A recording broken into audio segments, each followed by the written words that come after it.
अस्सलाम वालेकुम दोस्तों, ये कहानी है हिम्मत की, खतरे की और इंसान के उस ख्वाब की जिसे कभी नामुमकिन समझा जाता था। सन 1969 में दुनिया सांस रोके बैठी थी क्योंकि इंसान पहली बार जमीन छोड़कर चांद पर कदम रखने जा रहा था। जी हाँ, हम बात कर रहे हैं अपोलो 11 मिशन की। अब आप सोच रहे होंगे कि अपोलो 11 मिशन क्या है।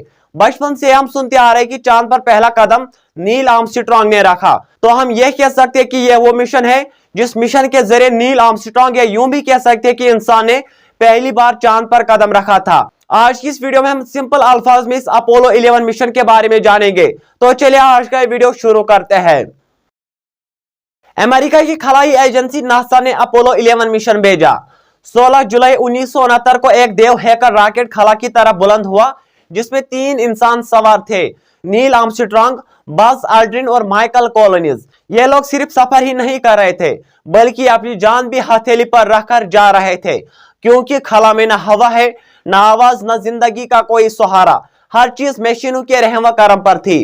कई दिनों के सफर के बाद जब वो चांद के करीब पहुंचे तो उनका खलाई जहाज 2 हिस्सों में तकसीम हुआ। एक हिस्सा ऊपर मदार यानी ऑर्बिट में रहा और दूसरा हिस्सा जिसमें आर्मस्ट्रांग और एल्ड्रिन मौजूद थे वो आहिस्ता आहिस्ता चांद की सतह की तरफ उतरने लगा। दोस्तों, तब अचानक खतरा पैदा हुआ जब कंप्यूटर में बार बार खतरे के अलार्म बजने लगे। इसका मतलब था कि निजाम पर दबाव यानी प्रेशर बढ़ रहा है। अगर उस वक्त कंप्यूटर बंद हो जाता तो जहाज बेकाबू होकर तबाह भी हो सकता था। नीचे नाहवार जमीन थी, ईंधन भी कम था और वक्त भी तेजी से गुजर रहा था। बहरहाल जमीन पर बैठे माहिरीन ने दिल मजबूत करके कहा, लैंडिंग जारी रखो। आखिरकार 20 जुलाई 1969 को जहाज चांद की सतह पर उतर गया। नील आर्मस्ट्रांग ने ऐलान किया है कि हम उतर चुके हैं। फिर वह आहिस्ता आहिस्ता नीचे उतरे और इस तरह चांद की सतह पर इंसान का पहला कदम पड़ा। लेकिन कहानी यहाँ ही खत्म नहीं होती है। चांद पर ग्रेविटी यानी कशिशी शकल कम होती है, इसलिए वो वहां चांद पर उछल कर चल रहे थे।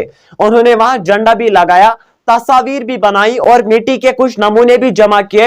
यह सब साइंसी तहकीक के लिए था ताकि मालूम हो सके कि चांद की मिट्टी कैसी है और खला में इंसान कैसे जिंदा रह सकता है। दोस्तों, अब मैं आपको इस मिशन का वह राज बताने जा रहा हूं जो दिल हिला देता है। नासा को मालूम था कि इन एस्ट्रोनॉट्स की वापसी बहुत खतरनाक है, इसलिए एक तकरीर पहले से तैयार की गई कि अगर खलाबाज चांद पर फंस जाते और वापस ना आ सकते तो सदर कौम को बताते कि वो हीरो हमेशा के लिए चांद पर सो गए। लेकिन किस्मत ने साथ दिया। चंद घंटों बाद वो दोबारा ऊपर अपने साथी जो ऑर्बिट में था उसके पास पहुंचे और जमीन की तरफ रवाना हुए।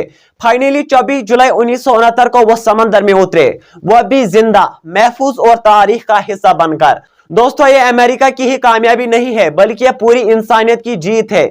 उस दिन साबित हुआ कि इंसान का हौसला जमीन तक ही महदूद नहीं है बल्कि वो चांद तक भी जा सकता है। अगर आपको हमारी आज की वीडियो थोड़ी सी भी इंफॉर्मेटिव लगी हो तो प्लीज वीडियो को लाइक करने के साथ साथ हमारी चैनल दी बीएनसी को भी सब्सक्राइब कीजिए ताकि चैनल पर आपको हर किस्म की इंफॉर्मेशन सबसे पहले देखने को मिलेगी। अपने मेजबान एहसान अशरफ को दीजिए इजाजत। अल्लाह निगहबान।